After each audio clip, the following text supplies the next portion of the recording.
recouverte d'un hijab, c'est pas n'importe quel voile en plus, un voile noir qui entourait toute sa tête, n'avait pas sa place au Conseil régional. Or, européenne, c'est dans la mesure où l'islam sera capable de s'européaniser culturellement, fondamentalement, qu'il parviendra à... Vous voulez pas enlever votre voile. Ouais. Du coup, vous voulez quoi? Et ben en fait, madame, être avocate, on a le droit d'être avocate en portant un voile. Oui, mais en fait, ça veut dire que le monde qui s'exprime dessus n'est pas au courant de tout ce qui se passe dans le monde de l'avocat. Chaque fois de la femme qui porte le voile. Mais c'est pas de la femme qui porte le voile dont on veut parler. C'est du voile que portent ces femmes. C'est de ce tissu. C'est le pourquoi on en arrive à là. C'est quel est le symbole de ce voile politique et religieux. En 2018, et qu'hélas, dans nos banlieues, il arrive. C'est pas tous les jours, heureusement. C'est assez exceptionnel, ce type d'image. Mais ça arrive encore.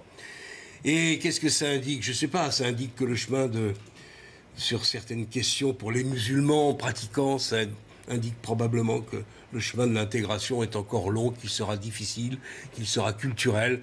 Mais en attendant, éducation peut-être, mais sanctions aussi. Parce que qui est un signe de prosélytisme, qui soumet la femme à l'égal d'un objet qui serait un objet de tentation. Eh bien, là, rien n'a été fait. Les instructions d'Emmanuel Macron, c'était rien sur le voile. J'en veux pour preuve. Encore me dire que c'est juste une innocente gentille voilée qui fait des gâteaux. On ne peut pas non plus ne pas voir le nez qui est là au milieu de la figure et faire comme si ce voile était innocent. Le voile est bel et bien politique et porteur d'une idéologie. Et nous avons la preuve que cette imam, elle promeut et elle est prosélyte pour cette idéologie. Vous avez une tête d'arabe. S'il vous plaît. Non, là, Elisabeth Lévy, c'est quoi une tête d'arabe? Non, mais vous comprenez ce que je veux dire? Non, Si on vous identifie, écoutez, franchement, arrêtons aussi. Je comprends pas. Ben, j'en ai une alors.